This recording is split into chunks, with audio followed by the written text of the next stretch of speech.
La Catedral de Santiago es uno de los más potentes símbolos no solo del catolicismo, está en el centro de la construcción de un país llamado Chile. La catedral tiene una historia con terremotos e incendios que la han dejado en ruinas, pero ha resurgido entre llamas y escombros. Ahí está, este ícono cristiano en la plaza mayor del país, junto al Palacio Arzobispal. Durante cientos de años, los chilenos caminaron, oraron y cantaron en procesiones, misas y tedeums. Aquí, los mandatarios, ministros y militares hicieron votos por la patria y más de uno recibió con gesto torvo y en silencio algún regaño encubierto en un mensaje de unidad y de reencuentro. La catedral es un lugar sagrado para los creyentes y para los que no creen, un templo que se confunde con el nacimiento de la nación chilena, un templo para admirar y respetar, un templo que también a veces se ha convertido en refugio para algunos lobos disfrazados de corderos. La Iglesia Católica chilena está llena de encubridores. Yo fui violado en la Catedral de Santiago, con 40 y tantos años. Yo iba a buscar un remedio para mi hija. A esta edad cuesta creer que me pasó esto.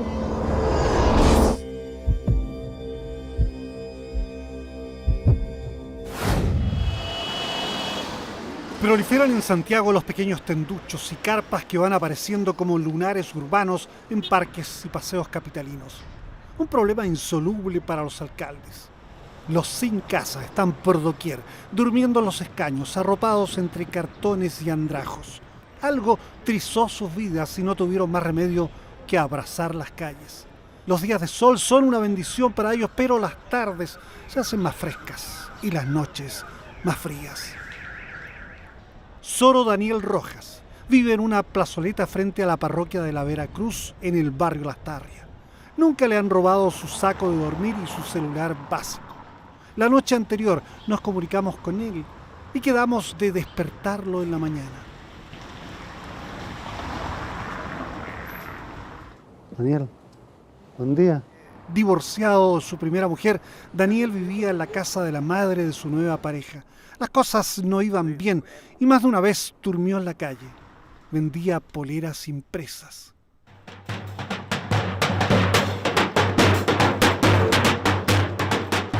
Las Tarrias es un área de restaurantes de moda, artistas callejeros, libreros, vendedores de poemas, comerciantes de cuadros y antigüedades y personas sin casa. Aquí es conocido este desdentado cuarentón bueno para conversar, que viajó por Argentina y Uruguay. La gente del barrio es generosa y lo alimenta y él mantiene su banco limpio y ordenado. Cuando entra en confianza, Daniel cuenta entre llantos convulsos, entrecortados, su historia y recuerda ese día del verano del 2015 cuando fue a la catedral y solicitó ayuda. Yo fui violado en la Catedral de Santiago. Yo fui por un remedio para mi hija, para una infección urinaria. Y terminé en esa banca. Terminé perdiéndome en la dentadura. Navidad solo aquí, Año Nuevo con mi pino de Navidad. Sin mi hija, sin mi familia a mi lado. Esas cosas me tienen marcado, me compré.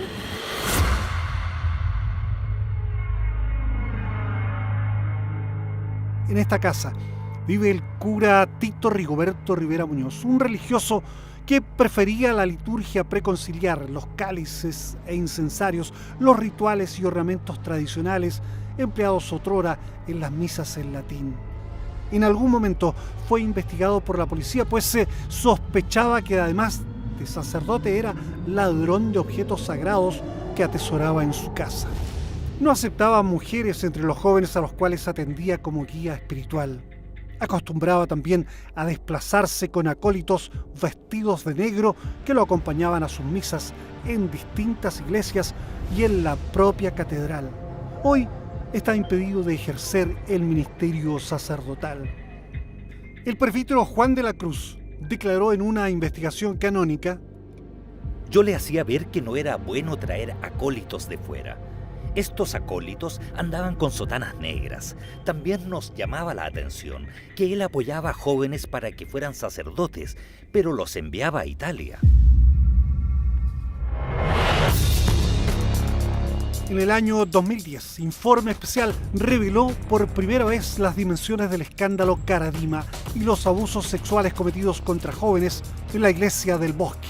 Un año después, el 30 de julio del 2011, el sacerdote Rodrigo Allendez, a quien un estudiante había denunciado por abusos sexuales, se ahorcó al interior de la parroquia Santa Clara en La Cisterna.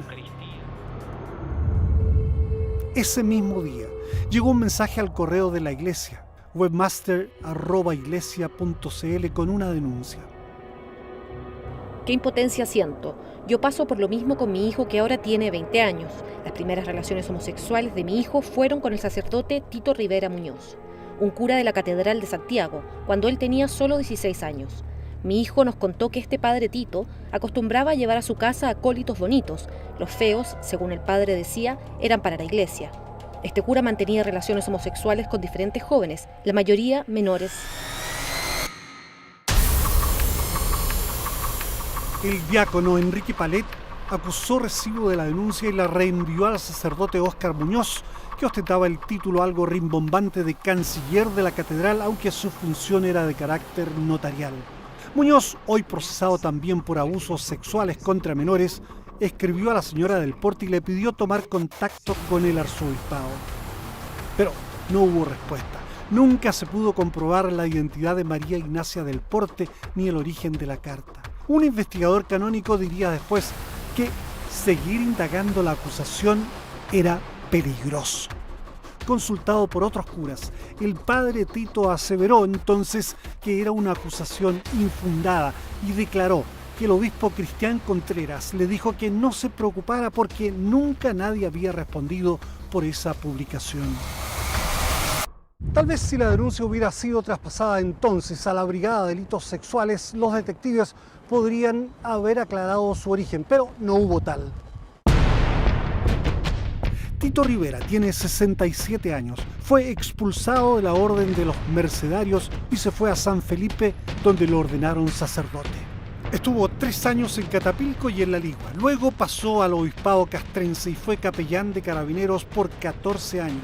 Después párroco en Santiago, capellán en la catedral y desde marzo del 2015 rector en la iglesia de las Agustinas.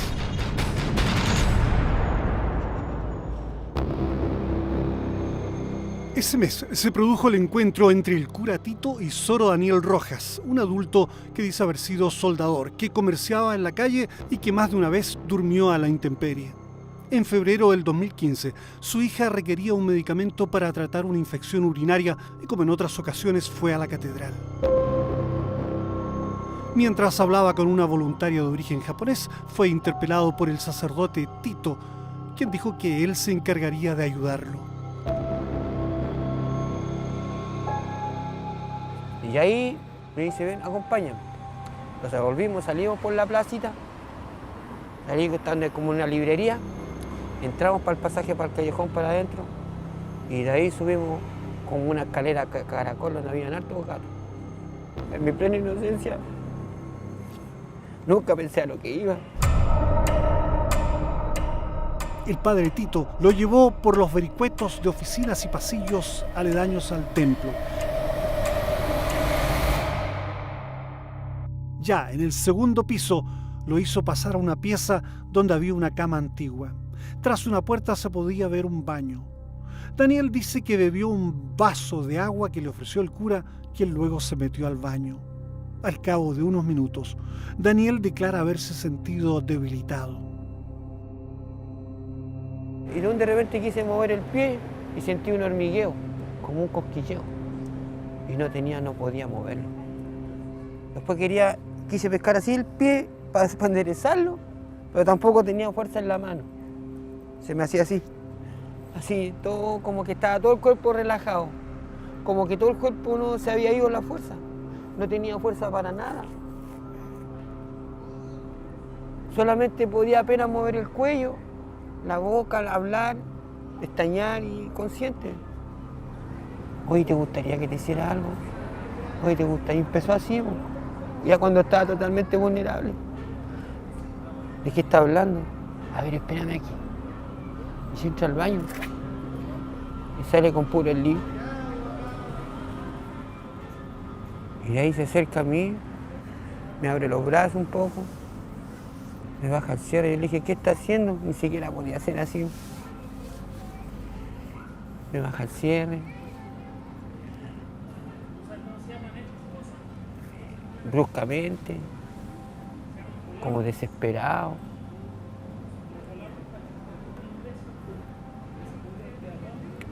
Me empieza a besar el pene. Se desesperaba donde a mí no se me pescaba. Y yo lloraba, me corrían las lágrimas. ¿Decía algo? Quédate callado, me ponía la mano en la boca. Porque justo afuera habían unos andamios porque estaban remodelando la catedral. En el patio donde hay hartas naranjas, que ese patio da como para la catedral. Pero los trabajadores estaban en colación, por eso mismo que... Entonces,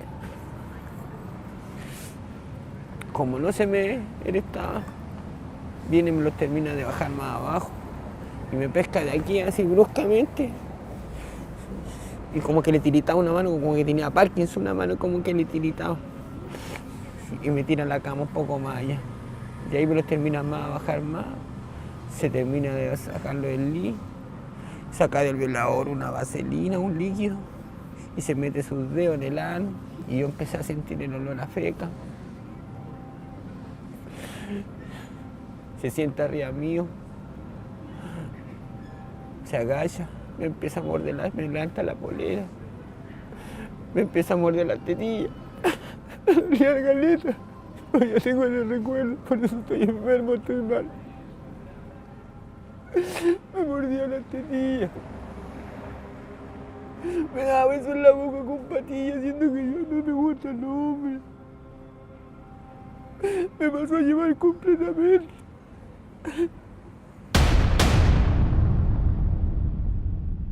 Antecedentes que revelaremos próximamente indican que otros curas acusados de abusos sexuales habrían utilizado también relajantes musculares para proceder contra sus víctimas. Después me puso la mano en el cogote y se empezó a resbalar y empezó a tomar su pene. Y con la otra, con la izquierda, tiritaba, con esta me empezó él empezó a masturbar, a él a acabar y acabó todo esto arriba mío. Después yo quedé lleno de feca cuando él terminó de acabar. Fue a buscar unos pedazos de toalla nueva, me empezó a limpiarme acá. Y después empezó a la tina, él se fue a la tina a lavarse y quedó toda la pieza, incluso ahí que la persona que hizo el aseo sintió todo eso los dos, pues. Quedó todo hediondo a feca. Después, pero me limpió. El cura Tito le habría dicho después: ¿Ya cómo está ahí? ¿Te gustó? Después se puso, ¿te gustó? Estaba rico, ¿verdad? Yo llorando, así ya se me estaba pasando, hombre. Lacio. Me dijo, quédate calladito, quédate calladito. Y le dije, lo que hiciste no tiene nombre, lo voy a denunciar. Nadie te va a creerte, me decía. Ya vamos. Y yo bajé así, igual con el olor. Y bajamos. Y me dice, espérame acá. Fue a hablar con la madre Cecilia, una secretaria que es secretaria, pero de la catedral. Y le pide 20.000 pesos. Y me pasa 20.000 pesos y yo no se los quise recibir. Daniel dice haber narrado lo sucedido a la voluntaria María Paz y a un sacerdote de nombre Pedro, a quienes le sugirieron hacer la denuncia en la OPADE, la Oficina Pastoral de Denuncias del Arzobispado. El 18 de marzo firmó el documento escueto y sin detalles escabrosos ante el presbítero Lionel Ferrari. Pero eso que digan... Daniel afirma que con el paso de los días lo ocurrido se tornó penoso para él. No podía dormir, sentía su virilidad destrozada, pues, dice, había sido violado por un hombre de Dios en el corazón mismo de la Iglesia Católica. solloza convulsivamente al recordar toda la sordidez de una experiencia que, asegura, le cambió la vida. Me fui para la casa, llegué a la casa. Esa noche no pude dormir, lloraba solo. La mamá de mi hija que me dice, ¿qué te pasa?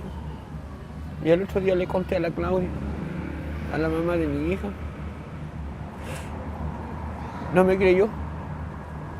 Pensó que era gay. Me echaron de la casa.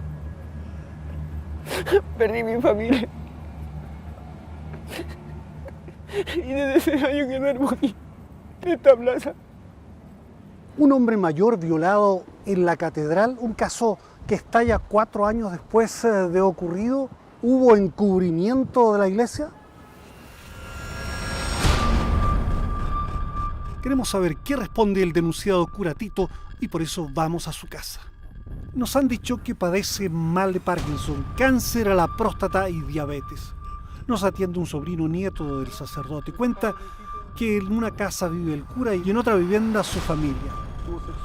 El muchacho estudia en la universidad. Dice que su tío salió en su auto y que puede volver en cualquier momento.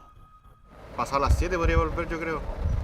Pero no sé. Algún número para que lo llame si vuelve.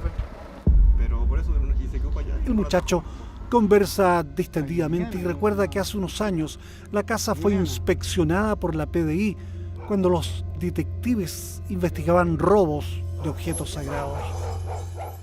Sé que hubo un tema aquí que vino, no sé, por la PDI algo acá. Yo andaba en el colegio. Pero supe así de que... Pero tampoco pregunté esta vez. ¿Perdón? Finalmente aparece el cura manejando su auto. Padre Tito, soy periodista de Televisión Nacional, me gustaría conversar con usted. ¿Ah? Me pide esperar un momento. El portón se cierra y al cabo de minutos el sacerdote me pasa su celular para hablar con su abogada. Definitivamente él no quiere responder preguntas. Su abogada sí. Reconoce ella que su amigo Tito ha tenido conductas homosexuales y heterosexuales. Como la gran mayoría de los sacerdotes, por lo demás. Respecto a la denuncia de Daniel Rojas, señala que el sacerdote estaba incapacitado para cometer una violación. Imposible, incluso si usted ve al Padre Tito, el Padre Tito no tiene fuerza, no tiene ninguna posibilidad, digamos, de imponerse ante un señor que hoy día tiene 41, 42 años. Entiendo que la denuncia es de marzo del año 2015, cuando el padre ya estaba en muy malas condiciones. De hecho, el padre, si estamos ahora en el 2019, debe llevar unos 5 años fácilmente entrando y saliendo de hospitalizaciones. Esta fotografía del padre Tito Rivera fue tomada en el año 2015, el 7 de abril. De ese año, se ordenó al presbítero Francisco Bócar practicar una investigación previa al padre Tito por actos referidos al sexto mandamiento, la que un mes después el cardenal Esati amplió a la sustracción de objetos sagrados y al conocimiento de eventuales actos impropios referidos al sexto mandamiento, los que podrían involucrar a menores de edad. En mayo del 2015, el cura Tito reconoció en la Cancillería del Arzobispado haberle dado dinero a Daniel accediendo a una petición de ayuda. Agregó que le pidió que lo acompañara a la pieza porque en el patio de la catedral había obreros trabajando. Lo hice subir, declaró entonces, para que los obreros no se dieran cuenta, pero salió peor la cosa.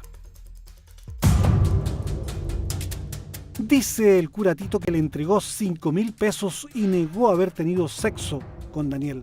Sospecha que este pudo haber puesto la denuncia porque le pidió plata varias veces.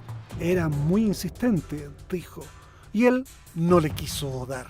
Concluyó que la denuncia sería por venganza o sacar más plata. No veo otro motivo. Admitió el cura Tito que hacía pasar a la pieza en la catedral a un ex sacristán llamado también Daniel y a un sobrino nieto que trabajó en el templo. Pero comprometedores testimonios de sacerdotes y empleados de la catedral recabados en la investigación canónica cargaron las sospechas contra el tradicionalista cura. La preocupación de los empleados era que subía jóvenes arriba. Él nunca daba razones. Yo le dije que se cuidara, que no podía ser imprudente. En el segundo piso están también las señoras que trabajan en la conservación de las cosas antiguas. Una de ellas se me acercó llorando, diciendo que veía al padre que entraba jóvenes a la pieza. Con los canónicos nos dábamos cuenta que había cosas extrañas, pero no queríamos poner el dedo en la llaga. Uno de los empleados me decía que la pieza donde entraba el padre Tito quedaba inmunda después que la usaba. Carmen Pizarro, conservadora del patrimonio artístico de la catedral, reveló que un día... Hace varios años, un día saliendo de mi oficina en el segundo piso de la catedral, vi salir a un joven de un dormitorio junto al baño. Segundos después, vi salir al padre Tito de la misma habitación. Este joven no lo conocía. Entonces, lo vi como algo extraño, pero no pensé más. Coetáneamente con la denuncia de Daniel contra el padre Tito, fue robado en la iglesia de las Agustinas un cáliz, con incrustaciones que representan a San José, la Virgen y a Cristo crucificado. Sospechoso, el cura Tito. Después se fueron perdiendo cosas en la catedral. Incensarios, cálices, etc. Dios mío, ¿qué está pasando aquí? Y ahí también yo le digo que no venga más por esos niños. Ahí empecé recién, yo con otros más, a sospechar. En ambos casos hubo denuncias a la justicia civil. Los hurtos coincidieron con las misas de Rivera. Uno de sus acólitos habría pedido permiso para ir al baño durante el oficio. Cuando se dieron cuenta del robo, asociaron con este acólito, que era el que había entrado en la sacristía durante la misa, y quedó registrado que este acólito era parte del grupo del padre Tito. 5 meses después, en junio del 2015, detectives registraron las viviendas de Rivera y del acólito Franco. El cura abrió su casa y lo primero que vieron los policías fue a una mujer semidesnuda de unos 30 años, a la que tuvieron que esperar que se vistiera para pedirle su cédula de identidad. Se llamaba Juliana. El cura les dijo que era su sobrina. Vendrían más sorpresas. La casa estaba atiborrada de objetos litúrgicos, piezas de mármol, candelabros, ornamentos antiguos, crucifijos. A la conservadora Catalina Cheñó le pareció algo patológico y su compañera Carmen Pizarro encontró el lugar invivible y agobiante. Ella identificó una lámpara del Santísimo que había desaparecido de la catedral 6 años antes. El cura Tito dijo que la había sacado para repararla. Desgraciadamente, en la Iglesia Católica y en esta institución existe mucho, digamos, de que si uno le dice, oye, qué bonito tu cáliz, te lo regalo, no obstante que es de la parroquia. Su abogada dice que pese al Parkinson, el cura tenía motricidad fina para bordar casullas y arreglar lámparas. Yo le regalé una máquina bordadora y ha hecho unas maravillas. Tito sugirió a la policía que el ladrón podría ser su acólito Franco, aficionado también a los ritos antiguos. 2 veces declaró Franco ante el investigador Walker. El padre Tito es pillo, él siempre ofrecía quedarse a la catedral cuando todos se iban de vacaciones. Además tenía acceso a los estacionamientos de la catedral. Tenía todo así fácil, además tenía las llaves. El testimonio de Franco resultó explosivo. Fue acólito del padre Tito porque le encantaban las misas en latín, el incienso y las vestiduras como roquetes y sotanas. Dice que fue amigo del cura, pero que luego se distanció porque el cura quería favores sexuales. Él me convidó una vez a su casa, estaba su mamá viva todavía, me convidó a almorzar. De repente, después del almuerzo, estábamos en una pieza del segundo piso de la casa y él empieza a hacerme cariño y me dijo directamente, ¿querés culear? El padre Tito es de boca suelta y bien directa para decir las cosas. Yo lo rechacé. Después, muchas veces se repitió esta situación, en la catedral, la calle o el auto. Él no lograba entender. Me decía, no entiendo cómo puedes culiar con tanto huevón junto y conmigo no. Yo reconozco que yo también he caído en actos de homosexualidad. Yo sabía lo que era bueno o malo. Si no lo hacía con el padre Tito era porque era mayor y sacerdote, pero todo el grupo que rodeaba al padre Tito era también homosexual. En el 2015, Daniel Rojas vivía en la calle e ignoraba el curso de la indagación eclesiástica sobre el padre Tito. Dice que en su desesperación habló con el mismísimo cardenal Ricardo Esati, a quien había observado escuchando confesiones en la catedral. Y le empiezo a confesar lo que me había pasado en el segundo piso, por qué llegué a ese segundo piso. Le conté lo que le había pasado a mi hija y lo que había hecho el padre Tito Rigoberto Rivera de mí. Entonces,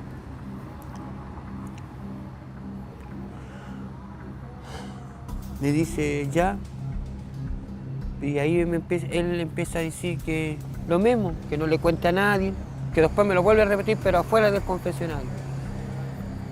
En estos momentos, esto queda en las manos de Dios. Me hablaba como que él ya tenía conocimiento de lo que me había pasado, ¿me comprende? Me dice, te voy a echar una ayudadita, pero prométeme que no le vaya a contar a nadie, porque por algo nosotros te vamos a empezar a ayudar. Le dije, ya, ok. Y me mandó una ayuda, un billete de 20.000 pesos y un billete de 10.000 pesos. ¿Acalló el cardenal al denunciante? ¿Le pasó dinero? ¿Encubrió un delito? Yo confieso en la catedral, especialmente en la época de Semana Santa, pero yo no tengo conciencia de haber confesado porque no lo conozco, y menos todavía de haber salido, de haberle dado un abrazo y de haberle dicho que un sacerdote le entregaría un dinero a nombre mío. Eso no, lastimosamente no es así. Comprendo que él pueda sentir lo que siente y le tengo toda mi estima y todo mi afecto, digamos, también por lo que él ha sufrido. En abril del 2015, el cardenal Essati ordena que el padre Tito deje de oficiar misas en la catedral.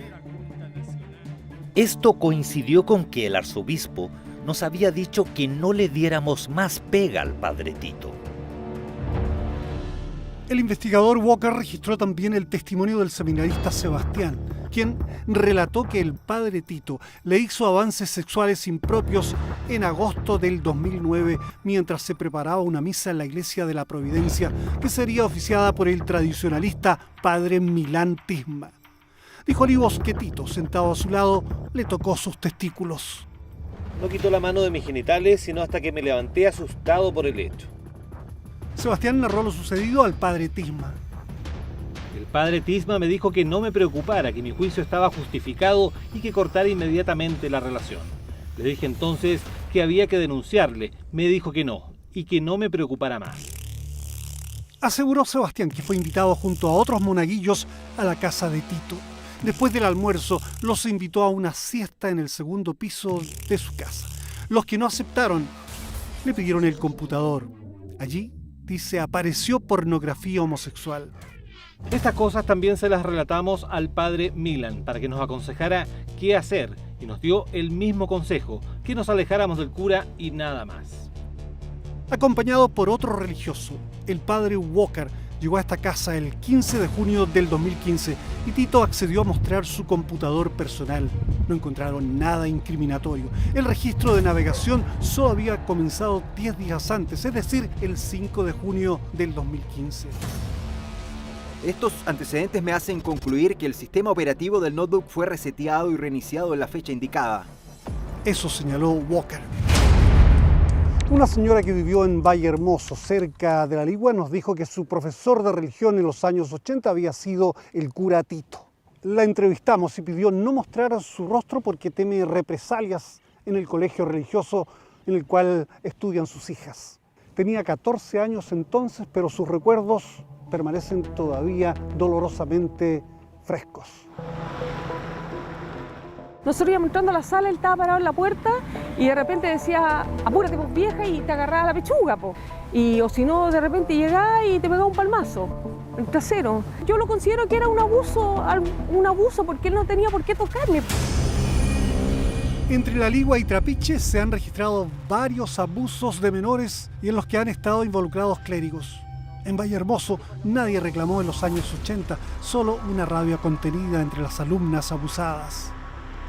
Sabíamos que habían niñas embarazadas, te digo, eran 3, y yo sabía que 2 de ellas eran de Valle Hermoso. Nunca se quiso hablar, pues se tapó esto por vergüenza, pues ya después ese padre desapareció del liceo. Los testimonios más fuertes corresponden al acólito mencionado por el padre Tito como posible autor de los robos en la catedral. Al padre Tito yo no lo veo como una persona normal. Yo le ayudaba en misa y él a veces me decía, después de la consagración, llámame a ese tipo de ahí, me lo señalaba, para que fuera a hablar con él en la sacristía. Él estaba en misa dando la comunión, por ejemplo, y me decía, mira ese tipo, qué rico, mira sus piernas. Franco negó responsabilidad en los robos de objetos sagrados. Cuando se le pidió declarar respecto de la sexualidad del sacerdote, señaló: El padre Tito no concibe la amistad sin algo sexual, por lo mismo muchos se han alejado de él. Últimamente el padre Tito no me llamaba para las misas, sino para invitar a su casa. Yo sabía a lo que iba, por lo que rechazaba. Muchas veces él quiso llevarme al segundo piso que tenía en la catedral, pero nunca hice nada con él. Cuando vivía su mamá, él siempre llevaba a alguien para que entretuviera a la mamá abajo y él se iba arriba con alguien. Él siempre andaba con un tipo adulto, con el que más se veía. El apodo de ese tipo era Lucho. El mismo padre Tito decía después, con expresiones muy vulgares, que había tenido relaciones con él. Sé que tuvo relaciones con muchos tipos, varios que han sido acólitos de él alguna vez, pero nunca lo vi con niños. A mucha gente el padre Tito le mostraba videos pornográficos como para ver si querían. Algunos los grababa él mismo, en que él mismo aparecía teniendo relaciones. Él mismo me las mandó. A mí personalmente me mostró una vez un video VHS, así. El acólito dijo que el cura enviaba a jóvenes de su confianza fotos por WhatsApp que lo mostraban en conductas sexuales explícitas. Walker y el canciller Muñoz recibieron un pendrive con las comprometedoras imágenes. Franco puso como condición que no las copiaran y conocer los nombres de quienes lo habían acusado de robar en la catedral y las Agustinas. Si uno lee la declaración del padre Tito cuando le pregunta a Walker respecto de esas imágenes, él no niega. Dice, tendría que verla. Por supuesto. No, pero si a usted le consta que no hay fotografía de usted teniendo sexo con otra persona, usted tiene que decir, no es cierto, no es verdad. Mire, hasta donde yo entiendo, el padre Tito, en el supuesto de que haya tenido relaciones homosexuales con otras personas, no era de aquellos que se filmaba. Después de reunir testimonios, Walker interrogó por segunda vez al padre Tito. Pidió aclarar su relación con Juliana y con el tal Luchito. Respecto de la mujer que había identificado como una sobrina, ahora contó que era una amiga psicóloga que le ayudaba a hacer el aseo de la casa y a veces la comida. Respecto de Lucho, dijo que se trataba de un primo, negando cualquier contacto sexual con él. Cuando Walker lo interroga respecto de las fotos que lo mostraban teniendo sexo oral y anal, pidió ver las fotos, lo cual no fue posible porque Franco solo las mostró para luego llevárselas. En algunas de estas fotografías se podía reconocer el mobiliario de su pieza. ¿Qué puede decir de esto? No sé, me gustaría ver las fotos y saber quién las presentó. Yo no tengo problemas de homosexualidad. Que he tenido relaciones un par de veces, sí, pero no relaciones de penetración. Eso fue hace como 1 año o 2, con una persona. No es un problema constante. La causa por los robos fue investigada y archivada sin resultados, mientras prosiguió la investigación canónica relacionada con la denuncia de Daniel, quien en 3 años nunca fue entrevistado, aunque su denuncia, en definitiva, fue considerada verosímil. Una persona que se define en situación de calle, indigente, normalmente son personas que tienen varios problemas mentales. Si el tribunal eclesiástico estimó que era verosímil, fue porque efectivamente contó con la denuncia de este señor, que fue bastante persistente. Es un loco este hombre en situación de calle que denuncia haber sido violado en la catedral. Más adelante conoceremos el peritaje psicológico de Daniel Rojas y las investigaciones de la PDI luego que la justicia civil iniciara un proceso contra el cura Tito por violación y contra el propio cardenal Esati por encubrimiento de abusos sexuales. El purpurado también habló en exclusiva con informe especial. Completada la investigación previa del padre Francisco Walker, fue revisada por el padre David Albornoz Pavicic. Sus observaciones resultan reveladoras. Cuestiona a Albornoz que no se haya intentado tomar contacto con Daniel Rojas, aduciendo que se trataba de una persona en situación de calle. No estoy de acuerdo con este razonamiento, pues obtener una declaración de esta persona permitiría determinar mejor qué conductas tuvo el padre Rivera con él. También critica que no se haya investigado la primera denuncia de la señora María Ignacia del Porte. Walker decía: temo que intentar remover este asunto pueda ser peligroso. Y uno se pregunta, como probablemente lo hizo Albornoz, ¿por qué podría ser peligroso? Una declaración del denunciante, puntualiza Albornoz, habría clarificado si hubo menores víctimas de abusos sexuales. Agrega que no se investigó una declaración clave de Franco, quien dijo: sé que Rivera tuvo relaciones con muchos tipos. Varios de ellos han sido acólitos de él alguna vez. También repara en lo dicho por el deán Juan de la Cruz, quien afirma: con los canónicos nos dábamos cuenta que había cosas extrañas, pero no queríamos poner el dedo en la llaga. El revisor Albornoz sugiere iniciar una acción penal ante los tribunales chilenos para aclarar el robo de objetos religiosos, pues la Policía de Investigaciones o Carabineros contarían, declara, con más medios para lograr una efectiva recuperación de los bienes robados en las iglesias. La verdad es que esto llama la atención. Desde el arzobispado se le pide que investigue robos ocurridos en la catedral y no se le pide a la policía que investigue eventuales delitos sexuales, abusos penados por la ley chilena. Es una conducta eclesial enferma, es una conducta eclesial inmoral y amoral. Es una conducta eclesial que no es eclesial, es una conducta delictiva. Eso es. Y hay que decirlo por su nombre, porque la Iglesia Católica no es eso. Porque si la Iglesia Católica fuera eso, no hay Iglesia Católica. Todos a la cárcel. El historiador católico Marcial Sánchez acaba de publicar el 5º tomo de la historia de la Iglesia de Chile. Cree que los recientes casos de abusos sexuales no son tan recientes. Yo sinceramente creo que el problema es el mal entendimiento del rol de protección a un hermano católico, sacerdote, que tuvieron durante mucho tiempo acá en Chile, muchos sacerdotes, muchos encargados de congregaciones, muchos encargados de órdenes religiosas, muchos obispos y muchos arzobispos. ¿Por qué? Porque hay que protegerlo. Hay que ponerle un psicólogo, pero interno, que no se sepa. La denuncia que quede ahí, nosotros manejamos la denuncia según derecho canónico, de acuerdo de 1917 o el 80 y tanto. ¿Cuántos crímenes, cuántos delitos de abusos sexuales y abuso de conciencia pudieron evitarse si los responsables hubieran expuesto oportuna y abiertamente las lacras internas? La Iglesia Católica chilena está llena de encubridores.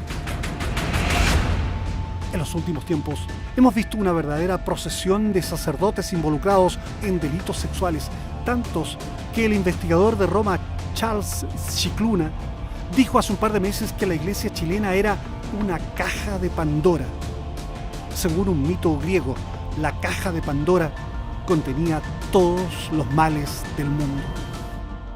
Cuando digo que está llena de encubridores es porque si tú tienes 255 casos que están siendo investigados, tienes 140 y algo sacerdotes, algunos no están, ¿de acuerdo?, pero que efectivamente están siendo investigados, es mucha gente para un clero que tiene solamente 2.500, 2.300 personas.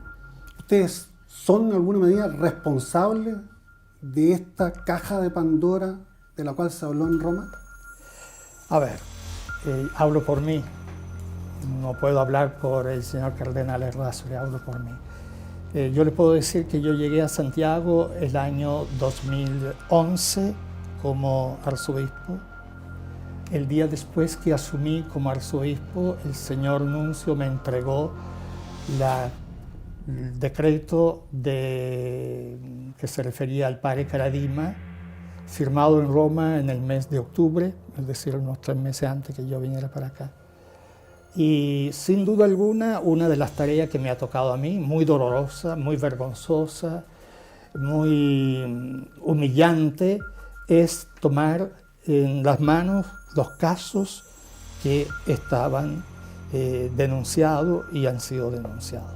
Lo que le puedo decir con mucha transparencia y mucha serenidad, que sin duda alguna podemos haber cometido algunos errores, eso no somos infalibles, no soy infalible, pero que todos los casos que han sido denunciados en la Arquidiócesis de Santiago, de la cual desde el año 2011 soy responsable, todos los casos han sido investigados y todos los casos son investigados, los que denunciaron posteriormente, y están en fase de resolución. La pregunta es, ¿cómo alguien no vio? ¿Cómo alguien no se dio cuenta? Claro que vio, claro que se dio cuenta. Y el obispo lo tomaba, lo sacaba del lugar y lo llevaba a otro lugar. Si él es el victimario, la va a contarle a su manera. Y como yo estoy en situación de calle, me van a tomarme por otro lado. Drogadicto, alcohólico, poco creíble, porque hay un perjuicio lamentablemente social con la gente en situación de calle. Una persona humilde y una persona de calle hasta el día de hoy, no es que se le entregue un plato de comida digna, ni es que se le busque un trabajo, sino es que no se le ve como persona humana.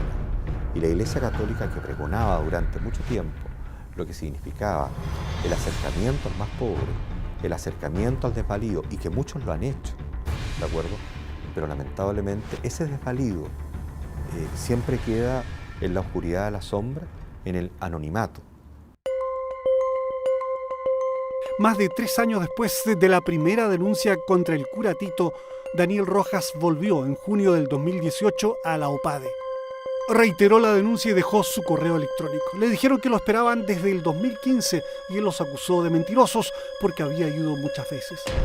El 26 de junio del año pasado, Daniel presentó una denuncia por violación de persona mayor, tarea para la Fiscalía de Alta Complejidad y para la PDI. Según el peritaje psicológico de la PDI, se observa en Daniel un daño psicológico asociado a los presuntos hechos por él denunciados y síntomas ansiosos depresivos. Los 3 psicólogos de la PDI descartaron que los signos de daño respondan a un proceso de simulación con fines gananciales. La documentación relacionada con el padre Tito y otros sacerdotes acusados de abusos sexuales incautada por la Fiscalía hoy es parte de un proceso en que el principal acusado de encubrir delitos cometidos por frailes adscritos al Arzobispado de Santiago es el cardenal Ricardo Esati. Le puedo decir con toda claridad que todos los casos que se han presentado están siendo investigados y algunos ya juzgados.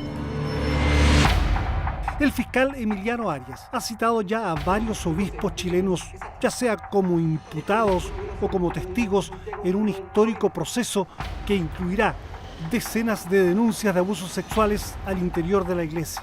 Se espera que puedan testificar decenas también de víctimas que irán escribiendo un historial vergonzoso para la Iglesia Católica chilena. ¿Le dolió mucho cuando dijeron caja de Pandora al referirse a la Iglesia Católica? A ver, yo conozco la mitología y sé lo que es la caja de Pandora. La fuente de todos los males. Eso. Pero yo creo que habría que preguntarle a Monseñor Chicluna cuál es la fuente de todos los males en esto. Sin duda alguna, una de las fuentes de los males es el pecado, es el delito. Nosotros lo analizamos desde la perspectiva teológica, pero también tiene, además de la perspectiva teológica, toda una perspectiva de tipo legal y humano que hay que tener en cuenta. Desde Roma se dijo que la mayor preocupación católica debe ser siempre no por los victimarios, sino por las víctimas. Algunos callan y sufren, otros hablan y lloran. Yo no soy un prostituto, yo no soy gay, no soy moderno, no soy nada.